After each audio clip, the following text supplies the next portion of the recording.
Maligayang pagbabalik, maghanda para sa mas marahas na bagyo at matinding pag-ulan. Mangyaring i-like ang video na ito at ibahagi sa iba upang makakuha sila ng tamang impormasyon at mag-subscribe sa aking channel upang makakuha ng susunod na mahalagang babala.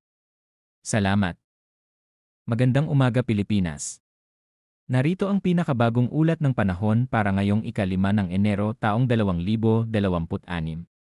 Maging alerto dahil patuloy na nakaapekto sa bansa ang shearline, northeast monsoon o amihan, at easterlies na nagdadala ng ulan sa maraming lugar. Sa kasalukuyan, ang shearline ay patuloy na nakaapekto sa Visayas at silangang bahagi ng Southern Luzon.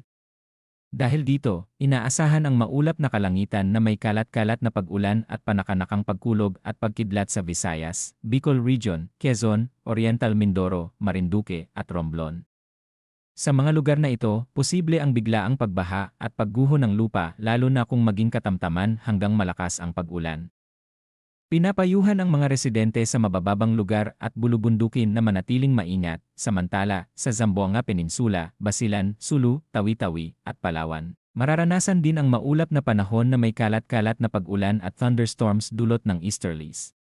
May posibilidad ng pagbaha at landslide lalo na sa mga lugar na dati nang nakaranas ng tuloy-tuloy na pag-ulan, sa Cordillera Administrative Region, Cagayan Valley, Aurora, Laguna, Batangas, at sa natitirang bahagi ng Mimaropa. Inaasahan ang maulap na kalangitan na may mahihinang pag-ulan sanhi ng northeast monsoon.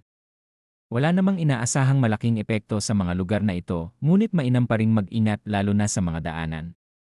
Sa Metro Manila at sa nalalabing bahagi ng Luzon, bahagyang maulap hanggang maulap ang kalangitan na may panakanakang mahihinang pag-ulan. Sa ngayon, wala ring inaasahang seryosong epekto sa Cabecera at Karatig lalawigan. Sa natitirang bahagi ng Mindanao, inaasahan ang bahagyang maulap hanggang maulap na kalangitan na may panakanakang pag-ulan o thunderstorms. Posible ang biglaang pagbaha at pagguho ng lupa kung lalakas ang pag-ulan sa ilang lugar. Pagdating naman sa hangin at karagatan, ang silangang bahagi ng bansa ay makararanas ng katamtaman hanggang malakas na hangin mula hilagang silangan hanggang hilaga. Ang kondisyon ng dagat sa mga lugar na ito ay magiging katamtaman hanggang magaspang, kaya pinapayuhan ang mga mangingisda at maliliit na sasakyang pandagat na mag-ingat o iwasan muna ang paglalayag.